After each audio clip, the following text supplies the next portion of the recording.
Oui, bonjour une fois de plus, bien-aimés auditeurs. Nous te sommes infiniment reconnaissants.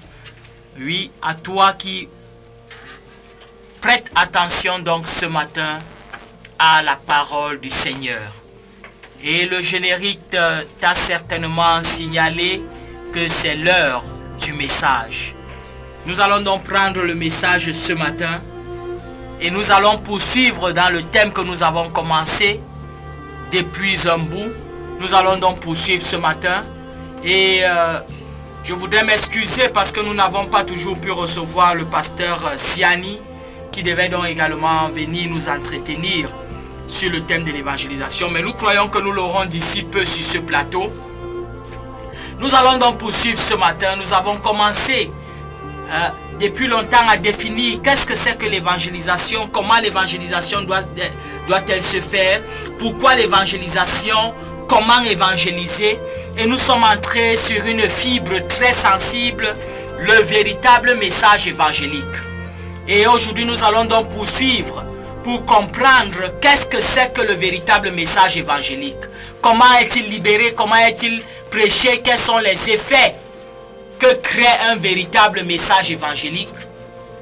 Je vais commencer par revenir sur ce que nous avons dit dans les séances dernières, une sorte de résumé. Je vais commencer par dire le véritable message évangélique. Nous avons dit la dernière fois qu'il naît dans la prière, il est mûri dans la prière et il est délivré dans la prière. Le véritable message évangélique donc naît dans la prière. Ce n'est que lorsque le vase est propre qu'il peut être utile au maître. D'après 2 Timothée chapitre 2 verset 21. Donc nous devons d'abord prier. Pour parler au peuple perdu, tu dois comprendre ce que Dieu dit à propos de ce peuple.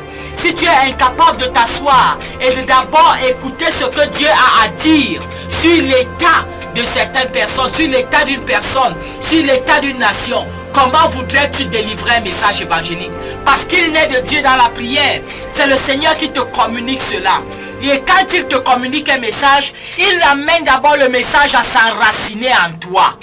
Il donne d'abord la racine parce que le message doit d'abord œuvrer dans la vie du prédicateur avant de sortir. Donc c'est dans la prière que tout cela naît. Et nous avons dit également la dernière fois que la prière est l'expression la plus simple de l'évangélisation. Les hommes peuvent mépriser nos prédications, rejeter notre message, s'opposer à nos arguments, nous mépriser nous-mêmes en tant que personne. Mais personne ne peut rien contre notre prière.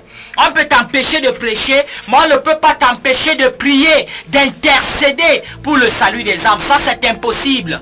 On a emprisonné les gens dans certains pays ou dans certaines contrées parce qu'ils avaient annoncé l'évangile, parce qu'ils avaient ouvert la bouche et parlé de Jésus.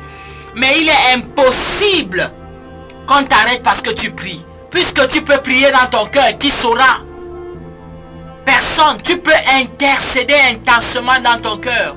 Personne. Alors, la forme, je dirais même, la plus simple mais la plus puissante également de l'évangélisation, c'est la prière. Le véritable message évangélique, il naît dans la prière.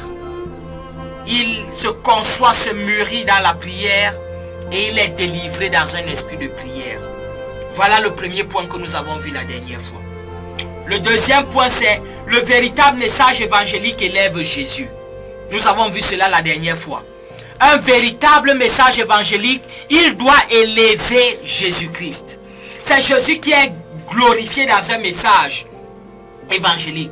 Et j'ai employé cette expression la dernière fois, j'ai dit, le véritable message évangélique est christocentré. Il est centré sur Christ. Christ est toute la référence. Christ est le milieu, il est la colonne vertébrale du véritable message évangélique.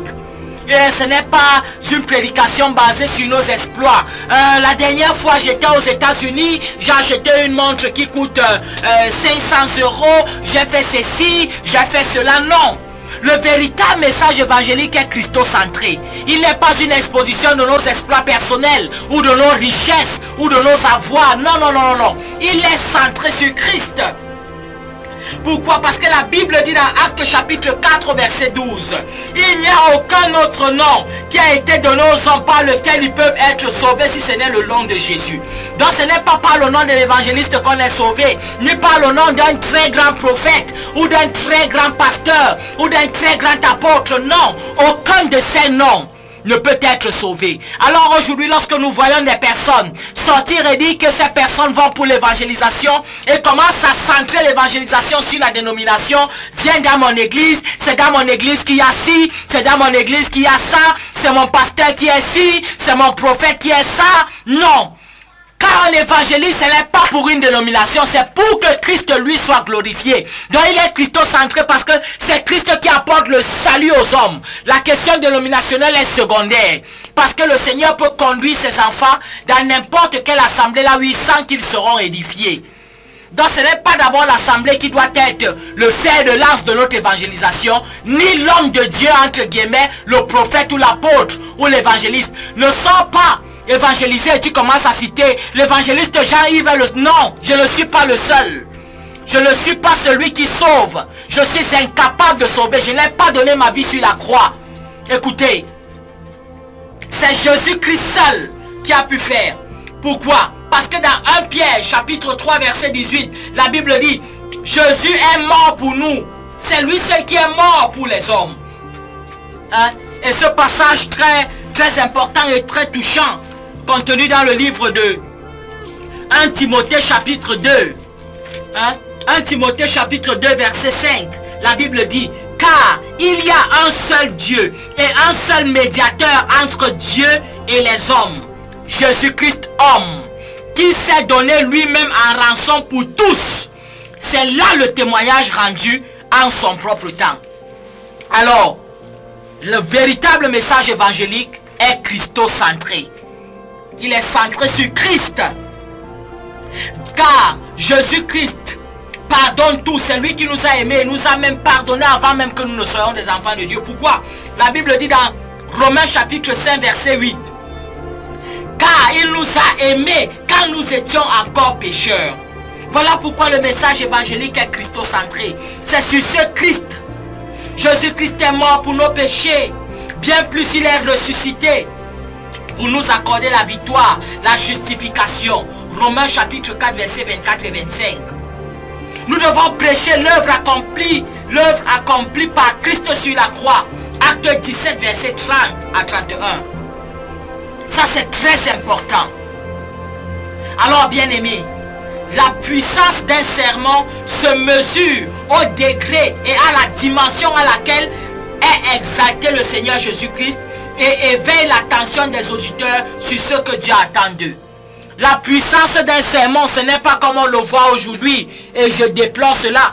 Ce n'est pas dans les décibels que peuvent occuper les volumes. Quand un prédicateur va dire, mettez-moi le volume, c'est le volume qui a l'onction. Mettez beaucoup de volume. Mettez-moi la basse, c'est ça qui est l'onction. Non, la puissance de ton sermon se dégage par la quantité, la dimension à laquelle Christ est exalté dans ta prédication. Ce n'est même pas la philosophie, comme on voit dans certaines autres dénominations. On commence à philosopher avec des approches pas possibles. On commence à dire, oui, comme le dit ceci, ainsi. Non, ce n'est pas dans cette philosophie. C'est la dimension à laquelle Christ est exalté qui détermine la puissance d'un sermon. Ce n'est même pas par la quantité de ton témoignage personnel. Moi, là où vous me voyez là, j'ai ressuscité comme j'entendais, entre guillemets, un homme de Dieu dit fort fort, j'ai ressuscité tel nombre d'hommes, tel nombre de morts. Donc c'est toi qui ressuscites déjà les morts. Je pensais que Jésus-Christ est le seul qui ressuscite les morts. Mais il va taper sa main sur la poitrine et dire, j'ai ressuscité tel nombre de personnes, j'ai fait tel nombre de choses, j'ai. Non, ce n'est pas en cela qu'on va voir la puissance d'un sermon évangélique. Peut-être c'est un sermon, je ne sais pas comment le qualifier, mais ce n'est pas le sermon évangélique d'après Jésus-Christ. Et c'est tout ça qui attire l'opprobre sur l'évangélisation. Voilà pourquoi beaucoup de personnes s'y méprennent. Voilà pourquoi beaucoup de personnes sont déçues. Parce que lorsque tu es mal évangélisé, lorsque le message évangélique t'est mal prêché, tu t'accroches sur certaines choses qui vont déformer ta foi. Voilà pourquoi Paul a dit, je ne suis pas venu vers vous avec la sagesse humaine, ni avec des philosophies, ni avec ma propre connaissance ou mon propre savoir. Je suis venu par une démonstration d'esprit et par la prédication et la parole vraie de Dieu. Oui, afin que votre foi ne repose pas sur des discours humains, ni sur des vaines doctrines, mais qu'elle soit basée sur Christ, sur la parole elle-même. Ça, ce sont les paroles paraphrasées de Paul. Alors, bien-aimés, je voudrais profiter de cette occasion pour demander pardon à tous ceux qui ont reçu un message évangélique déformé, tordu, qui leur promettait uniquement la guérison et la richesse. Là où on dit seulement, viens, reçois Jésus et tu seras riche. Tu es directement riche et milliardaire. Non, c'est déformé. Jésus-Christ ne nous a pas demandé d'aller dire aux gens qu'ils vont devenir milliardaires s'ils deviennent chrétiens. Non, c'est vrai. Il y a les conséquences du salut.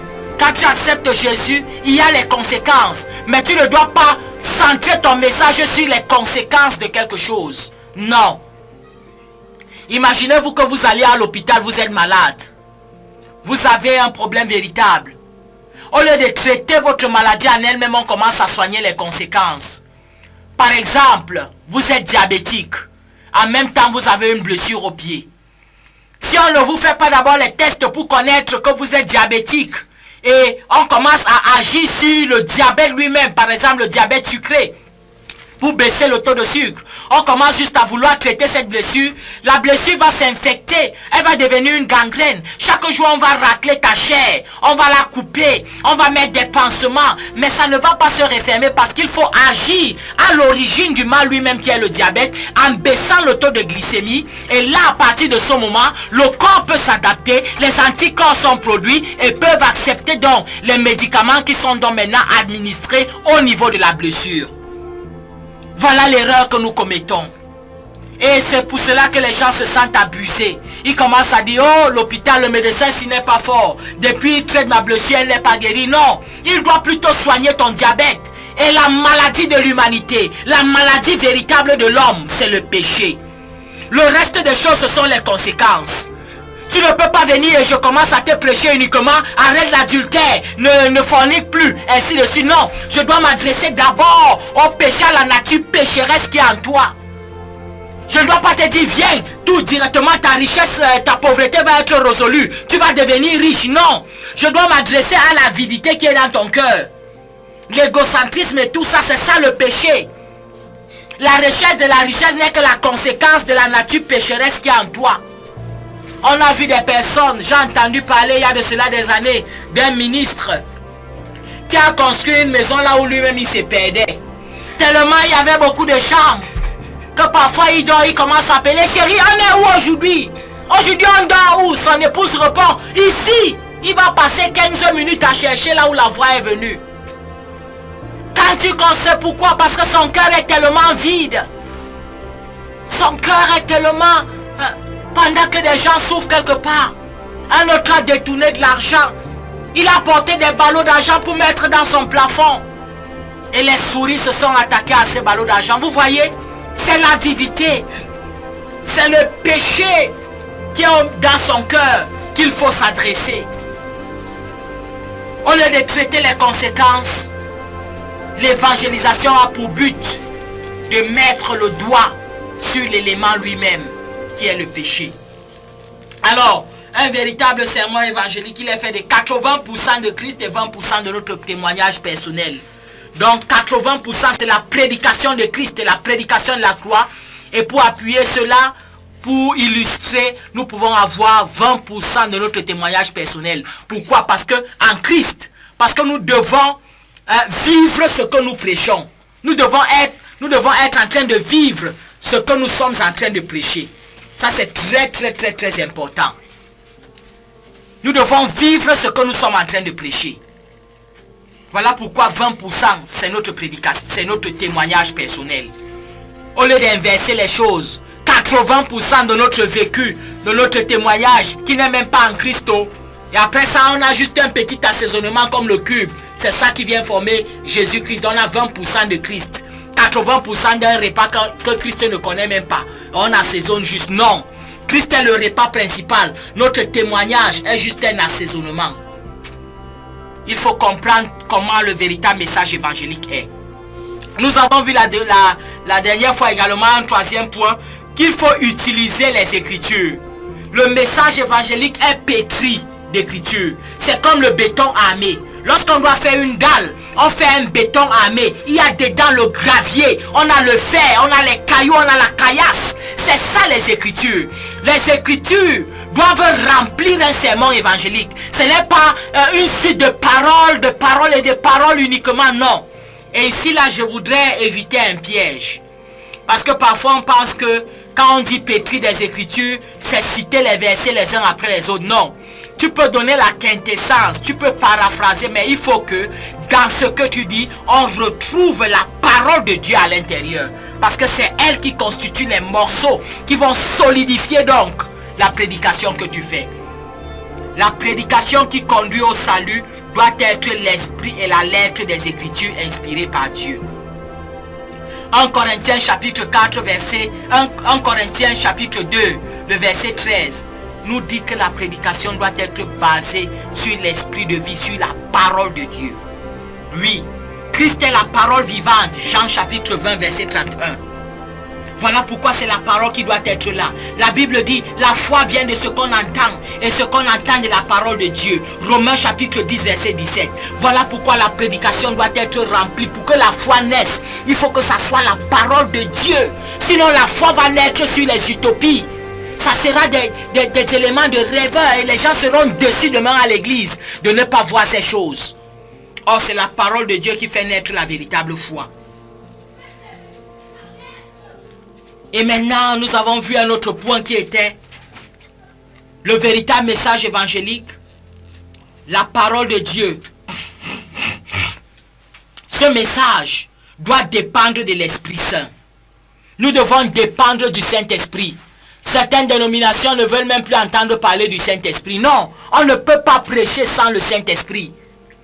Sinon, ça sera du professionnalisme. Tu vas devenir un professionnel de la prédication, comme un professeur de je ne sais pas quelle matière. Ça va juste être une matière que tu viens donner.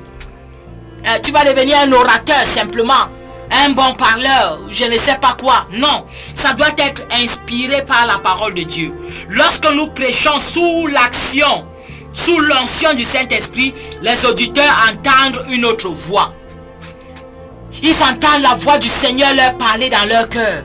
Comme maintenant, pendant que je suis en train de prêcher, parfois le Seigneur peut être en train de te dire, abandonne telle voie, cesse de faire telle chose, arrête de faire ceci. Pourtant, ce n'est pas ce que j'ai dit. Pourquoi? Parce que quand nous prêchons sous l'inspiration du Saint-Esprit, le Seigneur te révèle à toi-même tes manquements, tes limites. Et à partir de là, tu dois t'ajuster. Voilà donc comment doit être notre vie. Voilà donc comment doit être le véritable message évangélique. Il doit ramener l'homme devant son Créateur. Il doit dépendre du Saint-Esprit qui est seul capable de mettre à nu. La Bible dit, le Saint-Esprit vous convaincra du péché et de la justice de Dieu et du jugement. Donc il n'y a que le Saint-Esprit pour le faire. Ce n'est pas en te condamnant et en te parlant. Quelqu'un qui vit dans le péché, même s'il vient, il commence à prêcher de midi à 17h. Et sur le péché, non, on ne sort du péché. Si le Saint-Esprit ne soutient pas sa prédication, c'est impossible que les personnes soient touchées. Au contraire, tu deviens irritant pour les gens. Voilà pourquoi vous allez voir des gens qui irritent les autres par leur évangélisation, par leur prédication. Parce que le Saint-Esprit ne soutient pas. La Bible dit dans le livre des Hébreux, ils sont sortis prêchant la parole de Dieu. Et Dieu soutenait leur prédication par le Saint-Esprit au travers des signes et des prodiges. Aujourd'hui, on voudrait même inventer les miracles. Quelqu'un est là, il manipule ces miracles lui-même. Il monte des équipes qui vont venir faire les montages devant l'église. Quand je vais lever la main, vous tous tombez. Quand je vais faire ceci, criez Amen. Quand je vais monter, les techniciens se prêtent à ce jeu. On commence à élever les volumes, changer les décibels, et commence à... Non, toutes ces choses-là, ce sont des manipulations humaines. Laissons le Saint-Esprit accomplir son œuvre dans le cœur des personnes. C'est absolument important. Ils s'en allaient prêchant Christ par la puissance du Saint-Esprit et Dieu soutenait leur prédication par des signes et des prodiges. Voilà comment la Bible dit dans le livre des Hébreux. Alors aujourd'hui, de nos jours, ce n'est pas la technologie qui fait la prédication. Ce n'est pas la qualité des micros, ni la qualité des baffres, ni le volume, ni je ne sais pas quoi. Non, C'est le Saint-Esprit premièrement qui doit être en action. Et j'insiste là-dessus, bien-aimés. En cette fin de temps, nous avons beaucoup de brouhaha. Nous avons beaucoup d'égarements. Nous avons beaucoup de choses qui ont déçu des personnes. Et je demande pardon. Si vous avez été déçu par une forme d'évangélisation, je vous demande pardon. Mais cela ne sera pas une excuse lorsque vous refusez d'accepter Christ comme votre Seigneur et Sauveur personnel. Tu ne vas pas dire devant Dieu, oh, il y avait une mauvaise prédication, il y avait une mauvaise évangélisation, voilà pourquoi je n'ai pas cru. Non. Quelqu'un qui a échoué au bac pendant toute sa vie ne peut pas à un moment donné dire que c'est parce que il n'a pas, il y avait les mauvais enseignants, ainsi de suite, ou bien son lycée, il y avait une tête qui n'aimait pas. Non, c'est une fausse excuse. Tu dois embrasser Christ. Un autre élément, c'est que le véritable message évangélique déniche le péché. Il met à nu le péché. Il ne s'écarte pas du sujet principal. La prédication doit rester simple. On n'est pas là pour vous donner des cours, des prédications herménétiques, comme une science d'initiation, là où on parle des choses que personne ne comprend. Non. Et je n'ai pas assez de temps aujourd'hui. Je devais vous dire ce que j'ai essayé de faire la dernière fois dans Jean chapitre 4. L'exemple du maître lui-même. Jésus-Christ lorsqu'il était en train de prêcher. Dans Jean chapitre 4. À partir du verset 4 en descendant. Vous allez voir là Jésus-Christ qui rencontre la Samaritaine au puits. Cette Samaritaine a voulu à plusieurs moments détourner Jésus de son objectif. Ah, tu es prophète, tu es ceci. Jésus est resté focalisé. Il est resté sur son message. Et à la fin, cette femme samaritaine a été convaincue du péché. Elle a accepté d'embrasser la foi. Et elle est allée prêcher à d'autres personnes qui sont venues et ont écouté Jésus. Elle-même, elle a copié la bonne façon de prêcher. Elle est partie, elle a dit, venez voir. Et quand ils sont venus, ils ont écouté Jésus lui-même. Ils ont été convaincus. La véritable évangélisation doit conduire le peuple au pied du Seigneur Jésus. Tout ce que nous devons dire, parce que nous sommes des panneaux de signalisation. Venez vers Jésus, lui seul est le salut. Et quand tu t'assois toi-même au pied de Jésus, tu es réconforté dans ta situation. Une situation que le pasteur lui-même ne connaissait pas, Jésus va résoudre cela. Une situation que le prophète ne connaissait pas, Jésus va te visiter en cela. Pourquoi? Parce que quand tu t'assois à ses pieds, il te connaît mieux que quiconque. Et ça, c'est très important. Jean chapitre 4, à partir du verset 4. Comme il fallait qu'il passât par la Samarie, il arrivait dans une ville de Samarie nommée Sichar, près du champ de Jacob, que Jacob avait donné à Joseph son fils. Là, il se trouvait le puits de Jacob. Jésus, fatigué du voyage, était assis au bord du puits. C'était environ la 6e heure. La femme de Samarie vint puiser de l'eau. Jésus lui dit, donne-moi à boire, car ses disciples étaient allés à la ville pour acheter des vivres.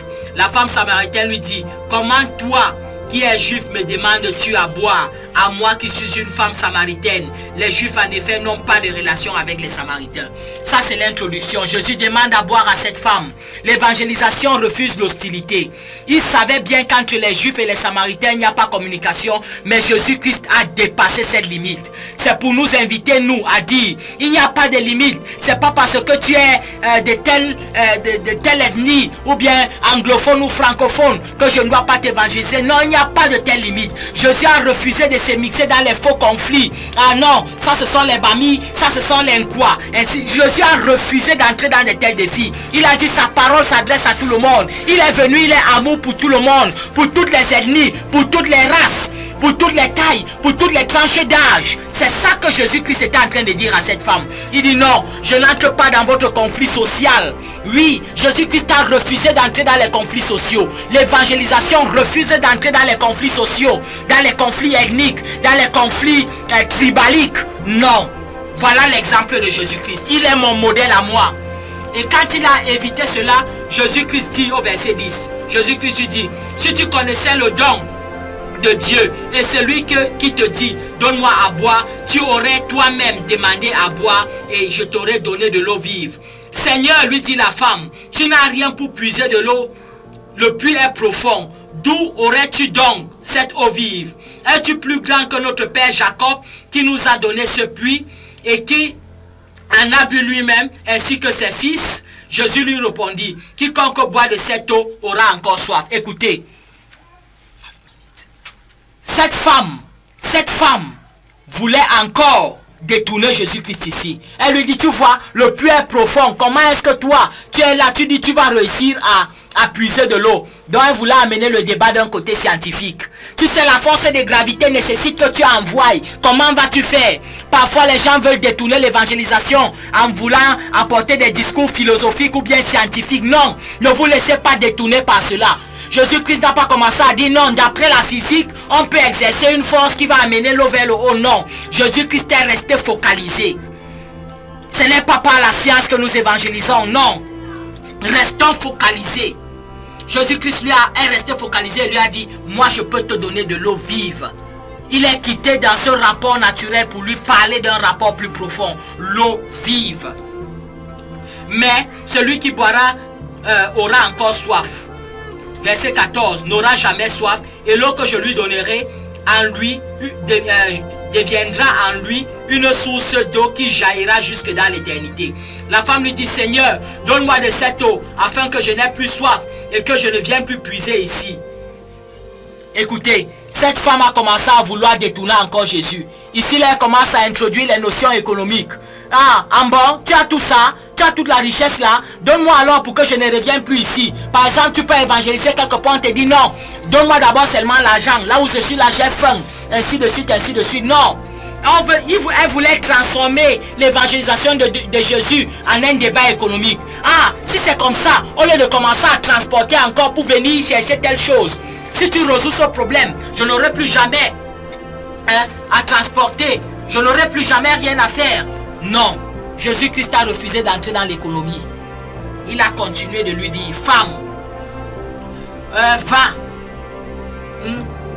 La femme va, lui dit Jésus au verset 16, appelle ton mari et viens ici. La femme répondit, je n'ai point de mari. Jésus lui dit, tu as eu raison de dire, je n'ai point de mari, car tu as eu 5 maris, et celui que tu as maintenant n'est pas ton mari. En cela tu as dit vrai. Seigneur, lui dit la femme, je vois que tu es prophète. Nos pères ont adoré sur cette montagne, et vous dites, vous, que le lieu où il faut adorer est à Jérusalem. Écoutez, ici là encore, quand Jésus-Christ lui révèle la vérité, elle veut commencer à apporter les titres aux gens. D'autres personnes se seraient laissées amadouer par ça. Dès qu'on t'appelle prophète, oh oui, c'est moi le véritable prophète des nations. Jésus-Christ a refusé d'écouter le titre. Il a continué droit sur son objectif. La femme a dit, je vois que tu es prophète. Et je vois, comme tu peux commencer à prêcher, oh, je vois que tu es tel. Je vois que tu es catholique. Je vois que tu es protestant. Ah, je vois que toi tu es un pentecôtiste. Je vois que non, refusez d'entrer dans de tels débats. La vérité reste la vérité. Elle est universelle, elle est connue de tous. Elle est la parole de Dieu. Jésus-Christ a refusé cela. Il a dit, et elle voulait encore maintenant changer. Elle dit, oh, nous on dit que la vraie religion c'est ici là. Qu'est-ce que vous vous dites? Et les Juifs partent adorer ailleurs. Pourtant c'est ici. Vous voyez, on veut détourner les débats. C'est telle dénomination qui est la bonne. C'est telle autre dénomination qui n'est pas la bonne. Et ainsi de suite. Jésus-Christ a refusé d'entrer dans ce débat. Il a dit, femme, l'heure vient. Et elle est déjà venue. Où les vrais adorateurs, ce n'est ni sur cette montagne. Cela veut dire, ni dans l'église telle, ni dans la dénomination telle, ni dans les pentecôtistes, les protestants, les catholiques. Non. Ce n'est nulle part là-bas qu'il y aura le salut. Mais les vrais adorateurs adoreront Dieu en esprit, en vérité. C'est d'abord la connexion entre le cœur de l'homme et l'esprit du Seigneur. Voilà ce que Dieu est en train de dire, que ça va au-delà des dénominations. Alors bien aimé, nous voyons que Jésus-Christ est resté focalisé et il a conduit cette femme à comprendre le salut. Et par la suite, elle-même est partie dire aux gens, venez voir, venez comprendre de vous-même. Parce que Jésus-Christ est resté focalisé, la femme a été convaincue, elle a été sauvée. Bien aimé, ce matin, toi-même, sois focalisé par le fait que Christ est la seule solution. Il est le seul remède. Il est le salut véritable. Oublie les discours. Peut-être même je ne parle pas bien. J'ai la limite dans mon vocabulaire. Mais je voudrais que tu comprennes la parole de l'Esprit, que Jésus-Christ est en train de t'ouvrir les mains. Il voudrait que tu viennes à lui. Viens à lui ce matin. Et toi qui nous écoutes par téléphone et qui voudrais peut-être nous apporter tes questions ou apporter ta contribution ou apporter ton soutien à cette œuvre évangélique, tu peux simplement nous appeler ce matin ou nous envoyer un SMS et nous allons directement le prendre. C'est au l'indicatif, nous sommes au Cameroun, le plus 237. Donc tu peux envoyer dans ce message au 673 07 16 00.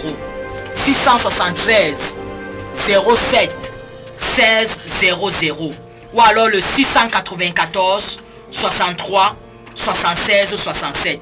Nous sommes ouverts donc ce matin et dorénavant, vous pouvez donc avoir ces numéros-là pour envoyer votre préoccupation même ce matin, votre sujet de prière ou votre encouragement ou votre contribution par SMS bien sûr au 673 07 16 00 ou le 694 63 76 67. Voilà donc les deux numéros qui sont ouverts pour votre préoccupation, votre participation ou quoi que ce soit. Vous pouvez donc nous joindre ce matin. Et voilà, invite ce Seigneur dans ton cœur. Dis-lui, Seigneur, je viens à toi. Pardonne-moi mes péchés.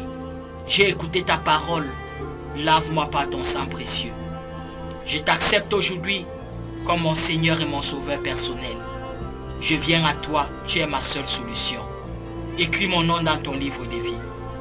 Merci Seigneur de m'avoir sauvé. Au nom merveilleux de Jésus-Christ. Amen. Si tu as fait sincèrement cette prière, cette évangélisation t'a atteint, tu es sauvé mon ami. Maintenant il faut croître, accepter de grandir. Commande simplement beaucoup d'autres messages parce que la Bible dit la foi vient de ce qu'on entend et ce qu'on entend de la parole de Dieu.